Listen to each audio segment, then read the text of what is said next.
Hey, welcome to the Rain and Morale podcast. So, do you ever feel like screaming out in the office, on Zoom, or outside the school gates? For the love of God, come on, really? Then, if this is you and you're looking for an honest, fun, and frank podcast on life and business, then sit back and listen to me, Rain and Morale.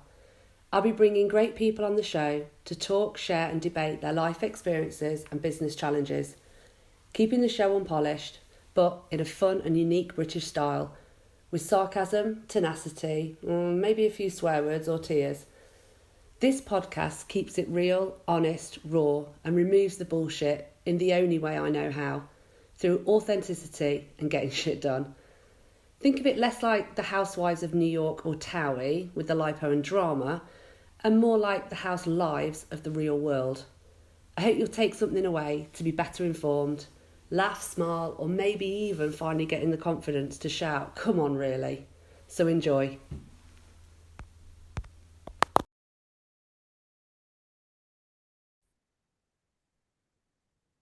Hey, Marco, welcome to the Road and Morale podcast. How are you? I'm very well, thank you. Excellent. So, for the listeners, I'm delighted to welcome Marco. He's based on the beautiful Isle of Ibiza, and we met recently through a mutual networking platform. And I was really taken aback by kind of Marco's history, but then where he's transitioned to in terms of creating NOAA, the NOAA conference, and also the Data Alliance. So, Marco, thank you for joining me today.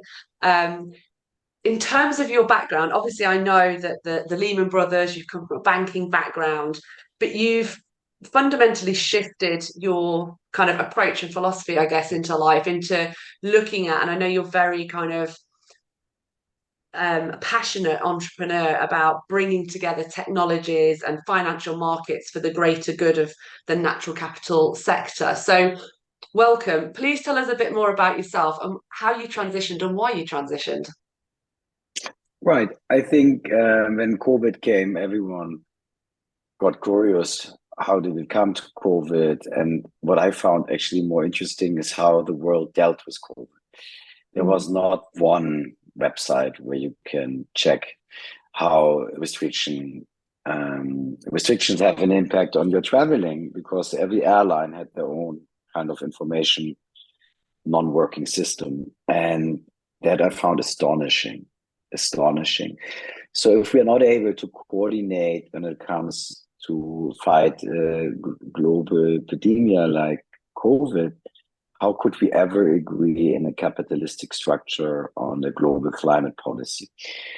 So yeah, my love is for the animals. My grandfather took me to Africa when I was 12 and kind of came back with this nice feeling that I can hopefully come back there one day, but also a bit of sadness that I will be at least physically separated from nature. I mean, assuming that in Hamburg, where I grew up, wasn't so much nature. Um, so I started looking into, I would say, non-Lehman Brothers stuff. I was a banker at Lehman Brothers really after like 6 7 years into NOAA, like 2015. And it all started with online voting. Why are we not voting online? Makes no sense, right? I mean, they want that people vote, but they make it so hard for them to vote. So maybe they don't want them to vote. I don't know, very odd. And yeah, I spoke a lot to the people who organize the elections on the technical side, and they said, yeah, we do out of home voters. Like if French people live outside France, they can vote through our platform, but it's not that people in France or in Switzerland can vote on the national elections yet.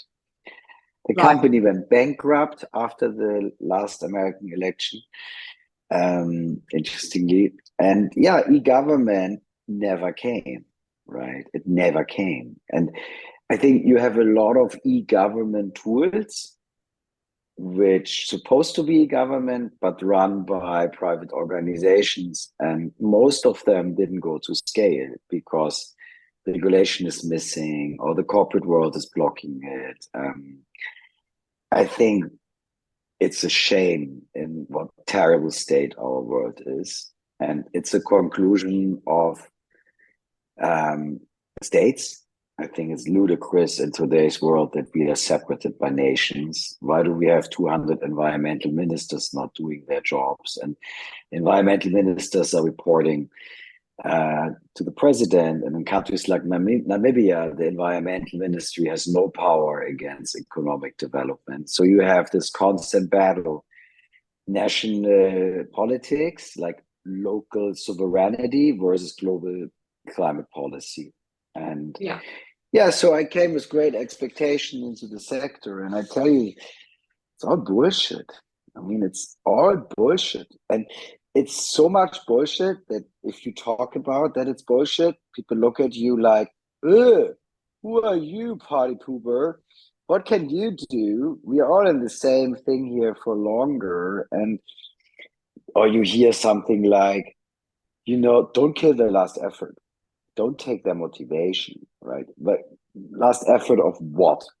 Right? And yet another corporate dogs and pony show where you basically pretend to do something for the environment and then you never ever engage.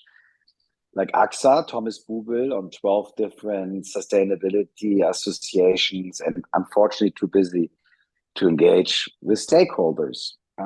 So I did ask AXA, because I thought an insurance has probably the strongest interest to master climate change.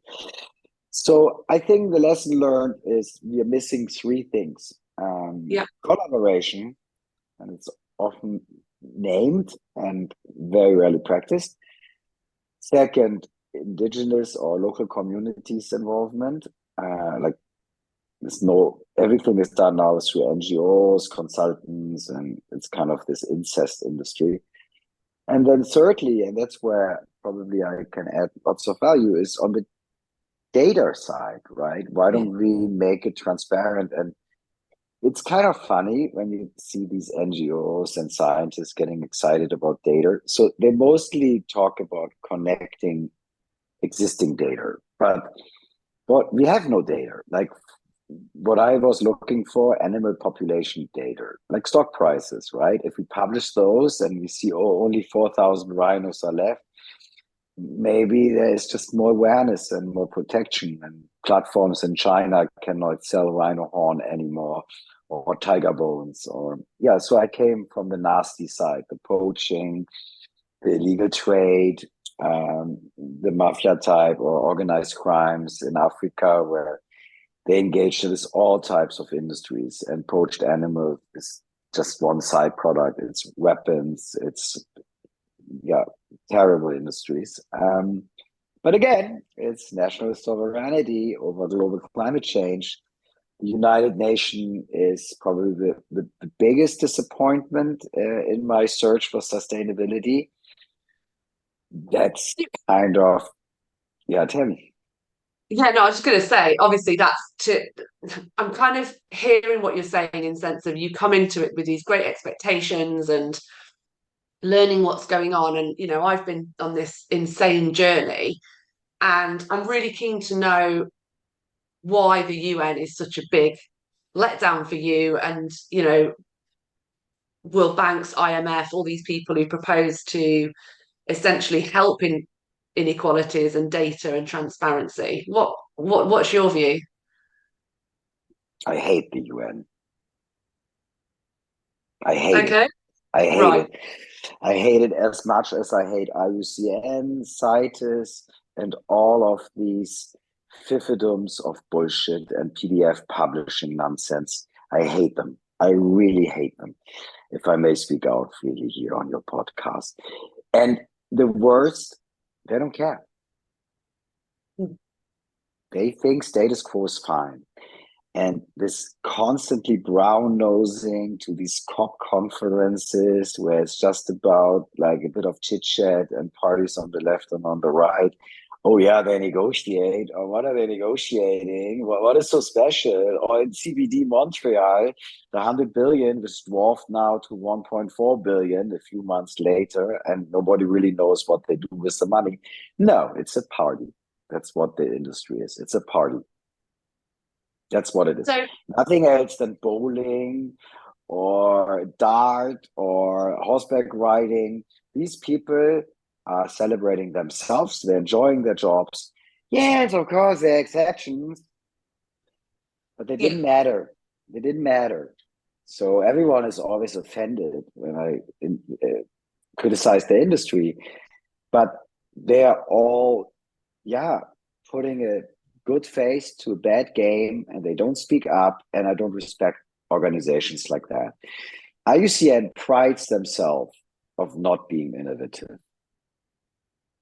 right. Wow. And if you look at their P&L, you won't find technology as an item. In fact, you find $10 million spent on limo services. I mean, am I the only guy looking at this stuff? What's going on, right? So, it was hard to come to terms to understand that it's not just we have emissions, we have just no strategy against them, no interest to manage them. And, you start with saving the animals, you end in the forest, it's all about the habitat. Then you say, okay, well, it's about the local people, the indigenous, the communities, the forest people, runaway slaves. You have all types of different reasons why people live in the protected areas. But those people have to be part of the solution. If you just come with consultants, NGOs, and great concepts, it's just philanthropy, and you won't find a new donor. They run out of money. Look, Mava Foundation closed now. Right. It's so. I mean, the key lesson learned for me are that the people in charge, the World Economic Forum, and all these like COP and Carney and ENFD, they have no knowledge, no experience to build product. And that's why we started the Nature Data Alliance. There's not enough funding anywhere. And the Bloomberg of the Bloomberg of environment, or, Blackbaud, which is like this 5-6 billion valued SaaS company helping NGOs to raise money. So Right. it's a very big industry.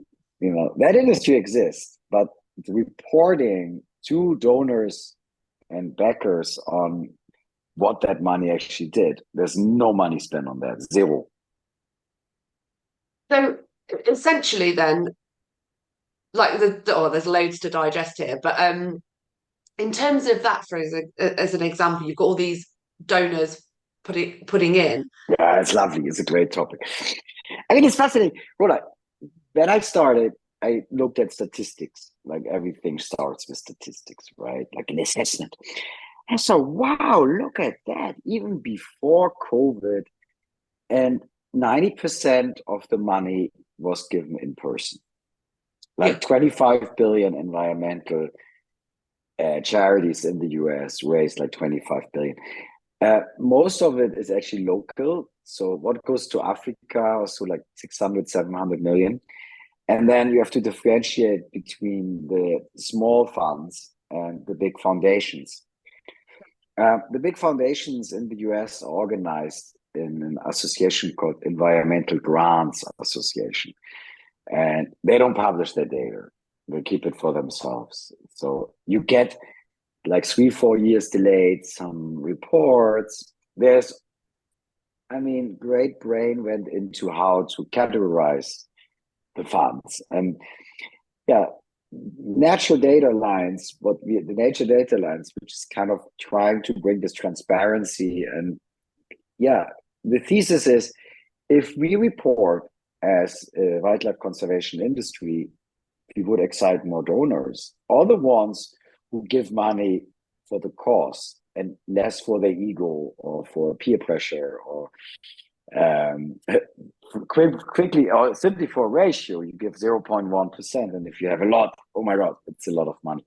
So most money is given in person through dinners. So the psychology of the donor is I will be perceived as a donor among my peers, and then the deal is done, right? It's not Yeah. like you make a budget and you release funds over time. There is this concept of capital which is given from donors to NGOs, which is restricted, which is meant, but it's like 20% for some of the bigger donors, NGOs, but the NGOs don't like it. Most importantly is they fail to build product. And that's what I'm trying to do. And we have two products. We have the Nature Data Alliance, which is the collective connection of all nature data collection businesses. And out of this data, when you analyze it, you get KPIs and you can actually create, you used the term earlier, natural capital. Yeah. It used to be RED Plus, but nobody really understood what it is. So then nature-based solutions, okay, and natural capital. Yeah, that's the industry we all hope we have, but it's only 0.1% of the hectares are in carbon forest projects, and then those underperform. So the sector of natural capital, which is like a 600 million a year of retired carbon forest credits, for example, it's like 600 million compares to 30 billion offset promises. So how are we getting from 600 million a year in 2022 to 30 billion, the 5,500 companies offset promise? We don't, especially not with Vera, which is a non-for-profit. The CEO just left. They're criticized for right reasons. It takes 4 years to secure forest. Why? Why 4 years? The feasibility study. They're not allowed to use digital tools. They need a consultant. Or 4% only stays with the local people. I mean, South Pole and Climate Partner are charging so much. Wow. So you're like looking at this then from a step back and say, this is never going to work. Never. Nothing.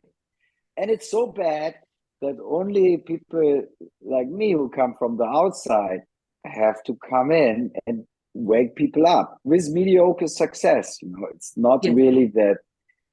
I mean, yes, we had success here and there. Explorer.land, which is a great tool to research projects on the ground. They connected with a lot of people, and I think their business really improved from that. But we could not build yet the kind of consolidated version of environmental Bloomberg. We just couldn't get the excitement for it. Would that be your sort of vision in terms of like Nature Data Alliance? Yeah, of course. Look at the protected areas, 280,000 sites. Many of them are actually not protected. Maybe only 1,800 are protected. And the rest we have no data on. And that's bad. That's bad. Why? Why do we have protected areas and we don't protect them? Makes no sense to me.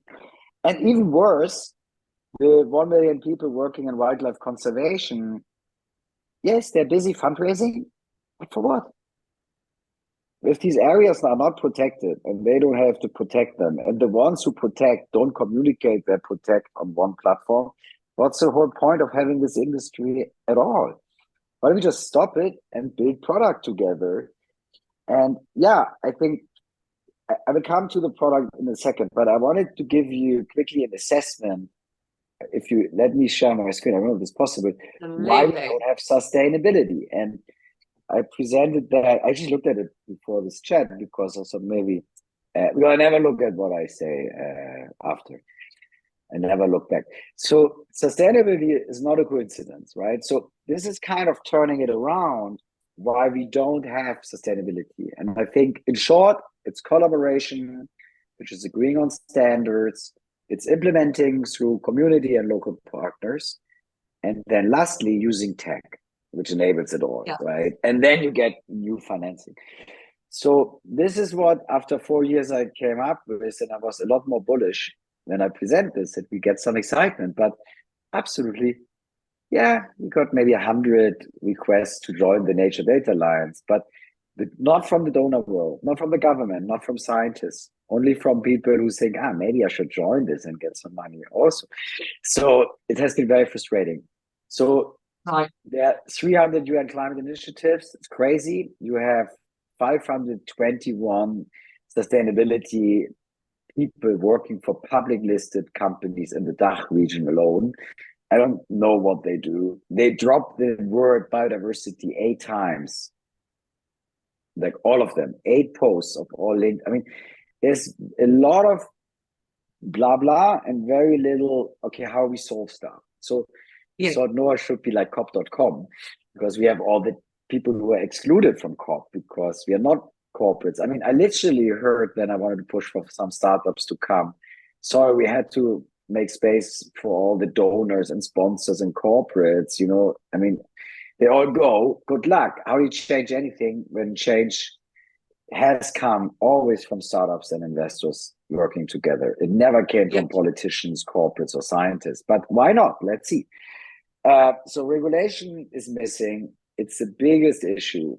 It's the biggest issue. It's a question of knowledge. It's a question of pushing stuff through. Yeah. That needs to be an all stakeholder thing. Standards. Yeah. Mark Carney, you know, scaling comfort. Okay, where are the standards? Why don't you define them? Right? It's just like a blah blah self party on WEF. Products, no products. Just write white papers. Transparency not given. Financing not given. Implementation not given. Community education not given. Monetization, everything is focused on, long-term philanthropy, not on self-funding systems, right? And we need fair economics distributed. Otherwise, nobody will start a carbon forest projects in the world. And then, biodiversity is where I started. So it's like nasty, really. It doesn't look like we have anything going for ourselves. I mean, now people say, "Oh, Marco, iNaturalist has 6 million users a month, and it's a biodiversity tool." Yeah, but it's not integrated in capitalism, right? It's not. You know, if you have observations, and by the way, they don't have GPS system like BirdLife does. eBird doesn't have. Cyber Tracker, which I've been funding, is an NGO. So I did my first NGO philanthropy work, which, you know, you don't even think in that moment. And then the money's gone and you're like, ooh, what did I just do? And I think this is the moment, right? When you get to that point that you're in love with an idea, or you're like so excited to follow the story. Yeah. I think then you get the magic, right? And in the old world of philanthropy, I mean, the leaders are Nature Conservancy, Conservation International, maybe WCS, EWIDE, and so on.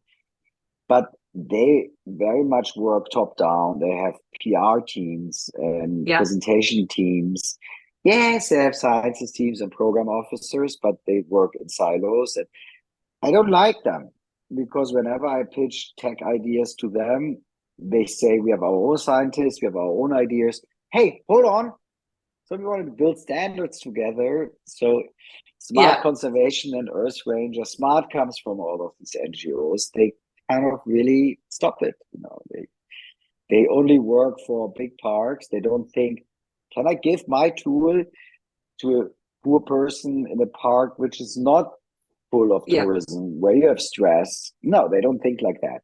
They hire Silicon Valley people, and they are not behaving nature supportive. They're behaving nasty.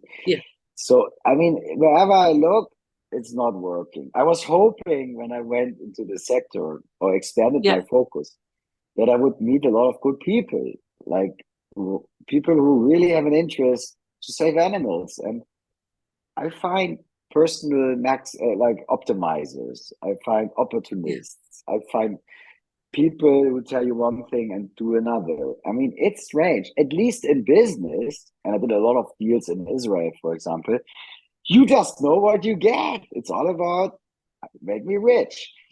And I think the funny thing, if you compare make me rich to I want to save the world, it's about honesty in the end, right? And this make me rich. I'm an investment banker. I do IPOs. I have companies to raise money.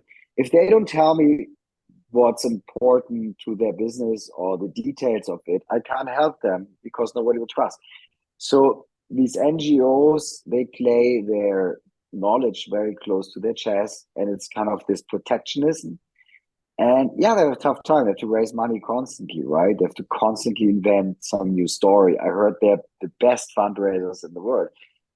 But maybe it's time to rethink. And as a board member of Nature Conservancy told me, when he joined the industry, he suggested these 8 large ones all to merge. And he Yeah. was proud that somebody patted on his shoulder and told him, you know, you're not the first with this idea. Go back in line.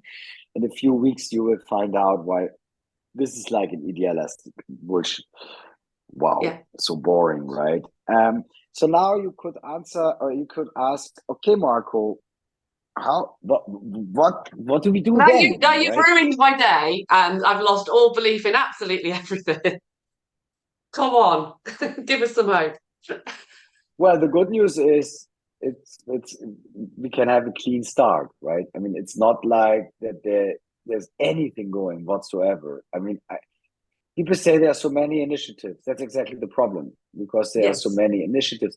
So I don't need or want to be the one initiative. Absolutely not. But at least you want to trigger a discussion for the people who have funding, for the corporates who have emissions, for the technology firms who have the tools, for the politicians to sign off the regulation. I think you want to get to this stage, and we are not there. And that is strange. That's very, very strange. So I think a lot of people are more interested to meet than doing this uncomfortable, I have to learn now about securitization in the finance sector. Yeah, it's finance, tech, and social demographics or so, right? And I think that is the key reason why everything fails, because you need to know everything. You need to know about reception in the jungle, Wi-Fi reception, and Starlink, and what satellite system, and so I mean everything. So this was the launch of the Nature Data Alliance, and we addressed it to these people with the hope that somebody replied. No one from those replied. No one. No one. Actually, maybe they didn't see it. I don't know. I suggested among the signers, Yeah. little anecdote, to all publish the same announcement at the same time. And they didn't want it in the end. Had we done it, we wouldn't be here where we are now, which is we don't have a donor. We can't build our magic platform. What is it we are trying to build? We are trying to build a platform which reflects all of these really difficult pain points, which the UN was bad-mouthing the UN and bad-mouthing a lot of people, because I think I have a reason to. And I think if we don't start speaking out when organizations fail, we just accept a bad status quo. So this is the program of the Nature Data Alliance. It's a lot of stuff, but it's needed. And that's e-government. These are the people who signed it, like 125 people. Yeah. 90%, I think, forgot it that they signed it, because they're not really working as much as I wanted them to work on it, unfortunately. So forget the conferences and the white papers. We simply need to look at on a per hectare level and build a digital twin and monitor that and stop all the other stuff. I think then we have a good start. And yeah, here you see, this was very old pages, but this is how it all started. Yes, sorry. No. I look at it and go, okay, so the Nature Data Alliance was formed because of all of the things that you've said and you've identified. And I think rightly so, that someone who's come in from a very different industry and background with fresh eyes, with a passion to do something, has gone, oh my God. And I resonate with that, because over the last few years, I've tried to get away a carbon project in Panama, showing all the transparency and credibility and all of those things. I've read the books, I've done the podcasts, and whatever way I turn, I look at it and go, but people are saying one thing and doing another. So if I was to give you, Marco, $1 trillion for the Nature Data Alliance today, what would that drive for us to be actionable? And do you think those big names that didn't respond, maybe they didn't see it, would actually get involved? Or do you still think that actually those big players would just never I be think involved because it's $1 trillion is the worst idea. And I'm a big enemy of these statements, like when they calculate the cost of nature and Richard Atterbury, how much the nature needs to fix it. Makes no sense. Zero. Who calculates that? What is the price of life, for example, right? So I think money is actually the problem. yeah. So if you look at these organizations, and these foundation founded this 30 by 30 initiative, that's an elite group of non-collaborators. They do their own events. They did a CBD Montreal event. They don't talk to people from the private sector or the tech world. So good for them. They celebrate themselves. They think it's about money. Like Hans-Jörg Wyss buys land. Well, cannot buy the whole world, obviously. So they only bought 0.0000001%. So it's not going to happen in his lifetime, right? Not in my lifetime. So what we need is coordination. That's it. And you have to build a platform, almost like a wedding seating plan, where you match polluters to projects. The projects are defined top down, but that doesn't require no funding whatsoever. You need funding to implement the projects, but that is project by project dependent, and you would have different corporate partners who some would look at carbon credits, some would look at agroforestry, biochar, and so on and so forth. And in the end, you have a lack of trust at the moment. We had at NOAA conference like 50 climate projects and they presented, but you know, it sounds too good to be true. Or why me? Yeah. I mean, it's weird. It's coming to Zurich. Why is it? So people think it's already being taken care of somehow by someone. And if we fail, we all fail together. No, it's not about money. It's more like, look, just spoken this morning to one of the Data Alliance members. We have like 120 members. There's also the MRV collective. We are talking of merging with them. Yeah. And they kind of all see the value in bringing a product together, but they don't have the resources. And when they are very good, they don't have the time.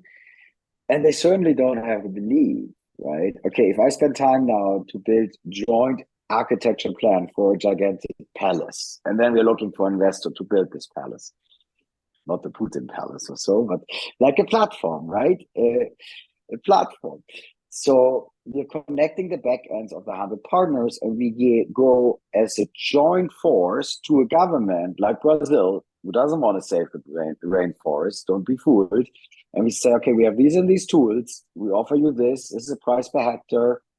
Job done. Your forest is safe. That is the mission. That's what we are trying to do. And what we need is an investor or several investors, a corporate or family office foundation or a VC who says, okay, if you guys plan this platform and how it shall work, I will fund it step by step. So you give me the plan, and how much does it cost to aggregate data? Well, it's new data collection and citizen science through Cybertracker, which is this indigenous people collection app. It's actually an app to create apps. So you don't need to read and write as a user. As the model creates the app, yes, it's amazing. I think it's probably the most fascinating tool there is, together with Sky Dweller. Yeah, the only thing I did is I found interesting companies. Then I thought like, wow, why are they not scaled? In some cases, like environmental DNA, it's relatively easy. There you have simply a situation that the water samples are being taken by expensive consultants who need to travel there, and the whole cost structure makes no sense. If you would use local people to take water samples for the water test, suddenly it's commercially viable. So I mean, it's interesting. It's very, very interesting. So we dream of a joint or like a integrated solution for large landowners, government, African parks, peace parks, but the regulations, the incentives are not set. As you said, they don't want data, right? So politicians, scientists have to come around and do some regulatory work. There are initiatives like for digital carbon credit standard. National State, Jonathan Bailey in Kenya is working on one, very good stuff. Yeah. Well, I think you mentioned something earlier, and you said, I think money is the problem.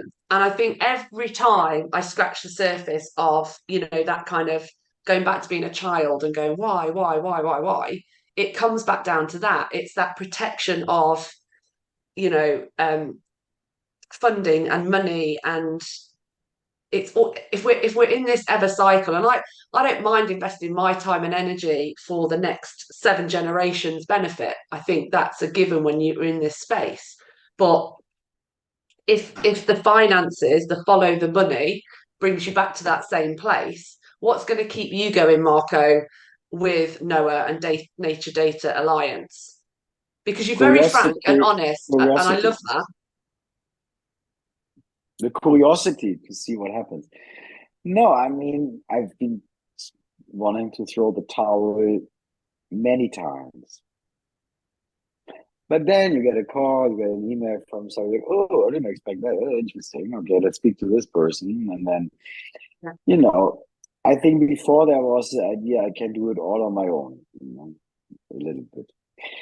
And it's not enough to have a solution today. And that's why, excuse my English, our democracies are so fucked up, because it prohibited any type of innovation. And it's so closed, The government side works also on startups, like World Economic Forum has Uplink. But these startups are not the good ones. I mean, in general, there are exceptions. Oh, God, what do I say?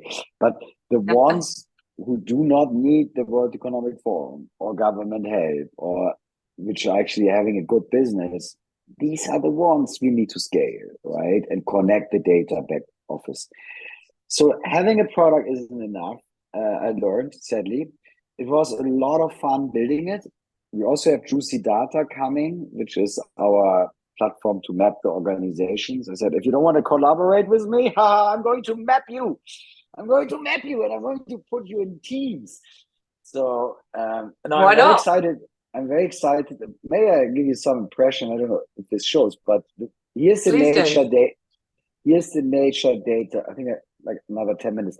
Here's the Nature Data Alliance, which is more or less up-to-date directory. So the first pillar are the players who bring data, and some feed in others. Sky Dweller is this amazing airplane which flies with sunlight and can map the entire Earth. It's incredible. 80 kilometers. Wow. So they feed data, drone, satellite, they feed the data into the remote sensing businesses. They do the base maps. Then you have other data providers. Yeah, I tell you, it's not a joke, this stuff. It's really nature, capital, or whatever you want to call it. Yeah. It's complex. It's political. It's technical. It's indigenous in a way, because it happens there. Like here you see so data, projects, and then the services. I think it's amazing, our data alliance. I think it's incredible. Unfortunately, I think the enthusiasm went down a little bit because we were hoping to find a donor or at least somebody who engages, but people are not, maybe it's too complex. Maybe there are some who are very good in this or very good in that. But when you come and bombard them with stuff like that, you kind of lose them. Maybe, right? I don't know. Or maybe it's that I used to work for them. Do you also think possibly that what this then does is drive an exceptional level? I mean, I've looked at this document. So for the listeners, obviously I've looked at this before we've chatted, but do you think the level of complexity and detail actually gives the barefaced truth? And that's the part that most people don't want exposed. It feels like, Carrefour at the minute denouncing shrinkflation on the shops and things like It's that. like the shame to fail, right? I believe like Merkel came never to know a conference. Actually, I know because she said, "I don't understand digital. I'm not comfortable to mix with these people," right? So if we ask a biologist to meet an investment banker to talk about carbon credit securitization, I think the biologist will say, okay, I will never be as good as him. I will focus on my stuff, or her. I will focus on my stuff, and that's it, right? Yeah. So the biologist cannot transfer his knowledge to the finance person, and vice versa. And if you are rude and disrespectful like me, you call everyone and ask the rudest and toughest question and don't care about if you hurt somebody's feeling, because they killed 10 million elephants while I'm alive. 10 million elephants they slaughtered for the ivory. It's a lot. So I'm now 48. I'm not going to see now to kill 10 million is very hard, but I'm not going to see the next 20 million or animals to die. No, I don't know. That was my trigger, and that's still there. No. It's probably tough to get it done, but it's surprising that there's so much bad structure you have to get rid of first to start something new. And it's surprising to me that all these government agencies are all created pre-digital, and they still exist in this world of digital. And they actually, the gap, I was fascinated. I learned that in Zimbabwe, the poachers are using satellite towers put up by a Chinese or Vietnamese telecom company. I mean, they have communications, and the defense doesn't have communications. So they're all in Gaga land. And I think because we are 8 billion people, it's okay to fail because no one takes any guilt. And it's no one's fault, right? And there are urgent things missing, like a global land registry database.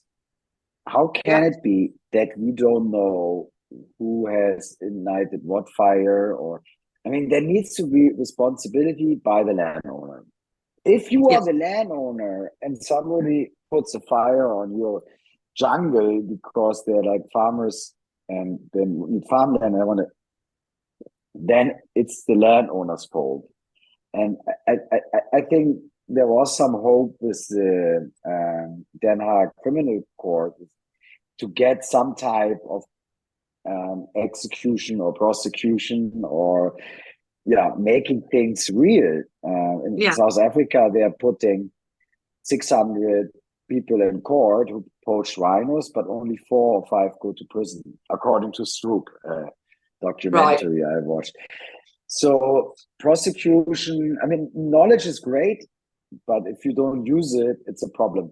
I mean, if you talk philosophical, like what's motivating me, I think I'm excited about collaborating with people of making decisions for nature and environment through computers. And the computers are fed by data collected by people who get paid for that. That's the working concept. That we include them. I think that works, right? That's what we need. I think everything else is just celebrating our problems and finding reasons to feel sad. When I stopped traveling with the sustainability pivot, or whatever you want to call it, that makes me a little sad sometimes. But all in all, I think we are in a very tough spot because the people in charge, it's not that they're not building the products to solve problems. They don't admit that they are not getting anywhere. And that sucks. That I don't accept. To pretend we take care of, like WWF, one of my favorite. Like, I didn't even name them earlier because I think it's disrespectful to name WWF in the context of the other NGOs, because WWF is a nasty kid. They have a franchise system. They're proud of their size, 1.4 billion in donations, I think bigger than TNC, but they only fundraise. I mean, yes, they do some activities in Namibia, trophy hunting, and it's a dirty secret. In Germany, the whole board was corrupt. Knut Bellinger was priding himself to shoot the rarest animals in the world. So that's for me an organization which is borderline criminal. And I don't understand. There are books written about them, the Black Book. There's so much written about them, but people still give them money. So this is like a Fritzl situation. You remember this crazy Austrian guy who locked his family in the basement? Yeah. I mean, it took them a long time to break out, but eventually they broke out. Now, I think there are a lot of situations where people live with a terrible, terrible, terrible status quo. For us, we live with terrible, terrible, terrible political systems. Like really the worst political systems you can imagine. We see the result in every election, only like 40, 50% vote. And then what are they voting for? For a group of weirdos doing one thing versus another group of weirdos doing another thing? Nothing is tracked. Nothing is measured. Aren't these just jobs? If we give them the kind of pressure to get elected, the people who get elected, are they good in doing their job? Maybe it's a complete different type of personality. So I'm a big fan of democracy, of course, but we need something before the vote. And that's the process of creating ready-made decisions, be it climate projects, be it reallocating people. That's what we need to do. Unfortunately, politicians manage themselves, and that's it, right? And we won't succeed anymore. So, it's kind of a bit of a. But I'm happy to share with you Juicy Data. We launch next month in the beta. And the nature data lines, I spoke this morning to the people doing the African pilot just to show investors and corporates and donors that's how it works actually in practice. Forget the power slides and the nice talk. This is when you get the biodiversity data, the carbon sink, the biomass, tree canopy, you name it, in one big data. And that's what you see, and that's what you can do with it. I think that's the next step I want to get to, and maybe we managed by a NOAA conference. That's what the hope is. No, well, listen, I think that's probably a good place to end for now. I mean, before this call, I said I'm not supposed to say anything negative, and I did use the H word and things like this. I don't know. It's probably bad, and it makes me an unsympathetic person. But you know what? I used to work for Lehman Brothers. It can't get worse than that. So I don't have a good reputation to lose.